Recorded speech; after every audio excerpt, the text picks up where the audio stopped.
जब ट्विशा दर्द में थी तो परिवार सब ठीक हो जाएगा इंतजार क्यों कर रहा था।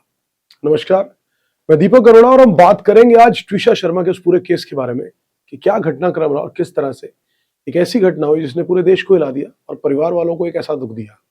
आज के डिजिटल दौर में जब कोई हादसा होता है तो सबसे पहले मोबाइल स्क्रीन अनलॉक होती है, चैट खंगाली जाती है, स्क्रीनशॉट वायरल होते ही फिर शुरू होता है सवालों का एक ऐसा सिलसिला जिसके जवाब देने से हर कोई कतराता है।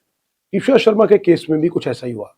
उनकी व्हाट्सएप चैट देखने के बाद कलेजा मुंह को आता है। मौत से पहले सामने आई ट्विशा के व्हाट्सएप चैट्स में उन्होंने खुद को ससुराल में फंसा हुआ बताया था और मानसिक प्रताड़ना के गंभीर आरोप लगाए थे। इन चैट्स को कोर्ट ने बेहद अहम सबूत माना है। ट्विशा ने अपनी मां को उन चैट्स के दौरान लिखा, जब वो चैट्स खंगाली गई, चैट्स के स्क्रीनशॉट बाहर आए, कि मुझे बहुत ज्यादा घुटन हो रही है, मैं बुरी तरह यहां फंस गई हूं। उन्होंने आगे बताया कि मैं किसी से बात करने का भी मन नहीं कर रहा। अब परिवार के मुताबिक शादी के कुछ महीने बाद ही ट्विशा को पति समर सिंह और ससुराल वालों की तरफ से लगातार मानसिक प्रताड़ना का सामना करना पड़ रहा था। एक और मैसेज में ट्विशा ने अपनी मां को लिखा कि यह सब बहुत निर्दयी है मम्मी। उन्होंने बताया कि सास और पति दोनों एक दूसरे से सामान्य बात कर रहे थे, जैसे कुछ हुआ ही नहीं। अब इतना ही नहीं, ट्विशा की हालत इतनी खराब हो गई थी कि उन्होंने मां से कहा कि मां मुझे यहां से ले जाओ प्लीज, नहीं तो शायद मैं यहां पर और ज्यादा दिन ना रह पाऊं। अब ट्विशा ने चैट में इस बात का जिक्र किया कि ट्विशा के पति उनके पिता से नाक रगड़वाकर माफी मंगवाना चाहते थे। परिवार की तरफ से दावा किया गया कि ट्विशा पर एक्स्ट्रा मैरिटल अफेयर का आरोप लगाकर उन्हें गर्भपात के लिए मजबूर किया गया। अब ट्विशा के परिवार का यही कहना था कि शव पर चोट के निशान थे और मौत आत्महत्या नहीं बल्कि हत्या की तरह पूरी तरह से इशारा करती है। लेकिन इस सब में जो सबसे बड़ा, सबसे चुभता हुआ सवाल सामने खड़ा, वो ये कि जब ट्विशा ने अपनी मां को ससुराल की एक एक जाति, एक एक दर्द और हर छोटी बड़ी बात बता दी थी, फिर भी उसे उसी नर्क में या उसी घर में क्यों रहने दिया गया, उसे वक्त रहते वापस क्यों नहीं लाया गया। आज ये सबसे बड़ा सवाल आज एक खड़ा हुआ, हर तरफ यही चीज उठकर आ रही है। ट्विशा के चैट सिर्फ शब्दों का पुलिंदा नहीं, वो एक टूटती हुई लड़की की चीखें हैं। वो अपनी मां से सब कुछ शेयर कर रही थी। उसे उम्मीद थी कि जहां से वो आई है वहां उसकी ढाल खड़ी है। लेकिन समय की और इस कुदरत की विडंबना देखिए, हमारे समाज का ताना बाना आज भी इतना खोखला है कि बेटी के रोने की आवाज से ज्यादा फिक्र चार लोग क्या कहेंगे की शायद होती है। अक्सर ऐसे मामलों में माता पिता को लगता है कि शुरुआत में थोड़ा एडजस्ट करना पड़ता ही है, शायद तो थोड़ा एडजस्ट कर लेंगे तो कोई दिक्कत नहीं है, या वक्त के साथ शायद हो सकता है सब कुछ ठीक हो जाए।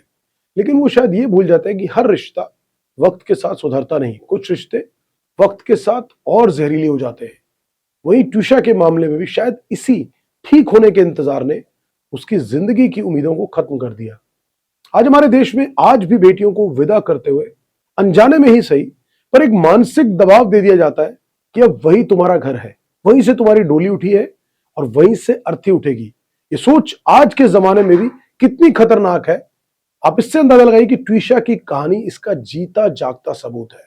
जब एक बेटी अपनी मां को फोन या चैट पर यह बताती है कि वो खुश नहीं है, उसे प्रताड़ित किया जा रहा है, तो वो कोई शिकायत नहीं कर रही होती, वो दरअसल मदद की भीख मांग रही होती है। लेकिन हम उसे धैर्य रखने की सलाह देकर वापस उसी दलदल में धकेल देते हैं। कई बार माता पिता सोचते हैं कि मामला पुलिस तक ना पहुंचे, समाज में बदनामी ना हो, या शायद कानूनी पचड़ों से डर जाते हैं। और ये शायद शायद सभी माँ बाप, मैक्सिमम माँ बाप की बात करें तो शायद ऐसा ही सोचते हैं, क्योंकि लगता है कि अगर प्यार से या बातचीत से सुलझ जाए तो बेहतर है। यार क्या समाज की झूठी इज्जत किसी की जान से बढ़कर हो सकती है। ट्विशा को घर ना लाना सिर्फ एक परिवार का फैसला नहीं था, बल्कि उस रूढ़िवादी सोच की जीत थी जो आज भी मानती है कि शादीशुदा बेटी की जगह सिर्फ ससुराल में है, चाहे वो जगह उसके लिए काल ही क्यों ना बन जाए, पर उसे रहना वहीं पड़ेगा। अगर समय रहते उस चैट को सिर्फ पढ़ा ना गया होता बल्कि उस पर एक्शन लिया गया होता, शायद उसके माँ ने सोचा होता कि एक बार बेटी को ले आते हैं, ठीक होगा तो फिर भेज देंगे, तो शायद ट्विशा सबके बीच होती। ट्विशा को वहां से खींचकर बाहर निकाल लिया गया होता तो शायद, जैसे मैंने कहा, कि कहानी कुछ और हो सकती थी। चैट्स के पन्ने अब भी गवाही दे रहे हैं, लेकिन उस जिंदगी को वापस तो नहीं लाया जा सकेगा जो इस समाज की लौट कर ना आने वाली जिद की भेंट चढ़ गई। बेशक अब यह मामला सुप्रीम कोर्ट के हाथों पहुंच चुका है। सुप्रीम कोर्ट ने सोमवार को मामले में खुद नोटिस लेते हुए सुनवाई की। चीफ जस्टिस सूर्यकांत ने कहा कि मीडिया पीड़ित या दूसरे परिवार के बयानों के पीछे ना भागे और मामले को कानून के मुताबिक आगे बढ़ने दिया जाए। उन्होंने यह भी कहा कि न्यायपालिका की निष्पक्षता पर भी सवाल उठने से वे दुखी हैं। वहीं मध्य प्रदेश सरकार की ओर से पेश सॉलिसिटर जनरल तुषार मेहता ने आरोप लगाया कि ट्विशा की सास और पूर्व जज गिरिबाला सिंह जांच में बाधा डाल रही हैं। वहीं ससुराल पक्ष का दावा है कि ट्विशा ड्रग एडिक्ट थी। ट्विशा शर्मा की शादी दिसंबर 2025 में भोपाल के वकील समर सिंह से हुई थी, लेकिन शादी के महज 5 महीने बाद 12 मई 2026 को उनकी संदिग्ध परिस्थितियों में मौत हो गई। ट्विशा का अंतिम संस्कार 24 मई को कर दिया गया है। ट्विशा तो चली गई, लेकिन अपने पीछे कई अनसुलझे सवाल छोड़ गई। लेकिन क्या हम और आप आज भी अपनी बेटियों को यह भरोसा देने के लिए तैयार हैं कि कुछ भी हो जाए तुम्हारा मायका तुम्हारे लिए हमेशा खुला है? या फिर हम अगली किसी ट्विशा की चैट्स के वायरल होने और उस पर मोमबत्तियां जलाने का इंतजार कर रहे हैं?